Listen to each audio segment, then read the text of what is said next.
नमस्कार, मैं श्रेया। आप देख रहे हैं डिजिटल इंडिया न्यूज और अब बढ़ते हैं खबरों की ओर। चबहार बंदरगाह पर भारत ईरान की अहम चर्चा, डोभाल ने सराहा सहयोग। राष्ट्रीय सुरक्षा सलाहकार अजीत डोभाल ने ईरान के सिक्योरिटी चीफ अली अकबर अहमदियन के से टेलीफोन पर बातचीत की। इसमें चबहार बंदरगाह परियोजना, अंतर्राष्ट्रीय उत्तर दक्षिण परिवहन गलियारा और क्षेत्रीय हालात पर चर्चा हुई। डोभाल ने ईरान की रचनात्मक भूमिका की तारीफ की और भारत की रुचि दोहराई। ईरानी अधिकारी ने भी दोनों देशों के गहरे ऐतिहासिक संबंधों और रणनीतिक परियोजनाओं को शीघ्र लागू करने की जरूरत पर जोर दिया।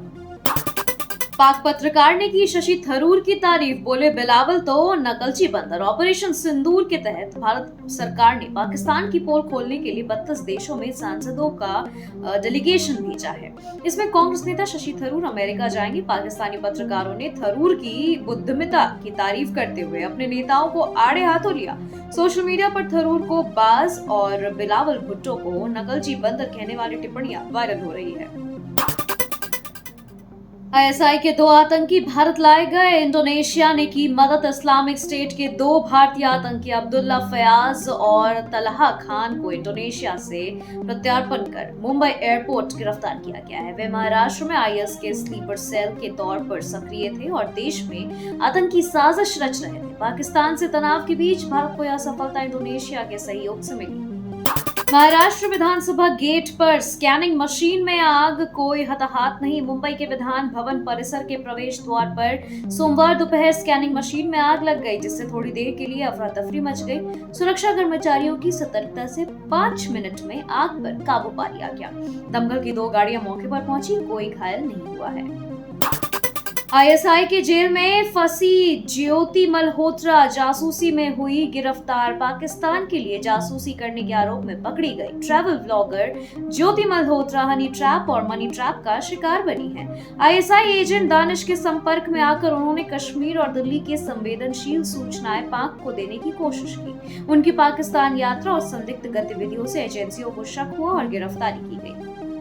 डीएनए विवाद ने पकड़ा तुल। ब्रजेश पाठक ने अखिलेश पर साधा निशाना। उत्तर प्रदेश के डिप्टी सीएम ब्रजेश पाठक और सपा प्रमुख अखिलेश यादव के बीच डीएनए टिप्पणी को लेकर जारी विवाद बढ़ता जा रहा है। सपा की सोशल मीडिया पोस्ट के जवाब में ब्रजेश पाठक ने एक लंबा बयान जारी कर सपा की कार्यशैली पर सवाल उठाए। उन्होंने पार्टी पर जातिवाद, तुष्टीकरण और समाज को बांटने की राजनीति करने का आरोप लगाया। इस विवाद में अखिलेश यादव, सपा प्रदेश अध्यक्ष और मीडिया सेल को नोटिस भी भेजा गया है। संभल हिंसा केस में एक और आरोपी गिरफ्तार, कुल 84 भेजे गए जेल।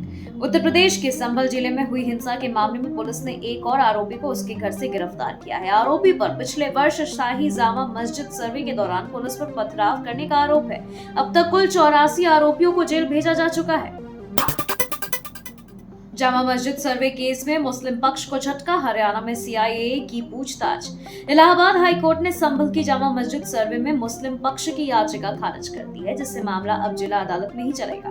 वहीं पाकिस्तान के लिए जासूसी के आरोप में गिरफ्तार नोमान इलाही से पूछताछ के बाद हरियाणा की सीआईए टीम कैराना पहुंची और संदिग्धों से पूछताछ की। हालांकि कोई संदिग्ध गतिविधि सामने नहीं आई है। पूर्व पीएम के पुरोहित का संदेश, दुनिया को चाहिए प्रेम नहीं हथियार। पूर्व प्रधानमंत्री अटल बिहारी वाजपेयी के पुरोहित पंडित विद्या प्रसाद मिश्र ने कहा कि वेदों में प्रेम और सद्भाव का संदेश है। उन्होंने विश्व शांति के लिए हथियारों की नहीं बल्कि भारतीय संस्कृति और विचारों का आवश्यकता जताया है। आर्य समाज से जुड़े मिश्र ने कहा कि भारत ही विश्व का नेतृत्व कर सकता है। ऑपरेशन सिंदूर पर आपका वार, टिकट पर मोदी की फोटो क्यों? आम आदमी पार्टी ने रेलवे टिकटों पर प्रधानमंत्री मोदी की फोटो छापे जाने पर आपत्ति जताई है। पार्टी ने आरोप लगाया कि ऑपरेशन सिंदूर के आड़ में मोदी सरकार प्रचार कर रही है। आपने सुझाव किया कि यदि फोटो लगानी ही है तो सेना प्रमुखों या ऑपरेशन में शामिल वीर जवानों की लगाई जाए। खबरों के सिलसिलों में फिलहाल इतना ही। बने रहे डिजिटल इंडिया न्यूज के साथ। नमस्कार।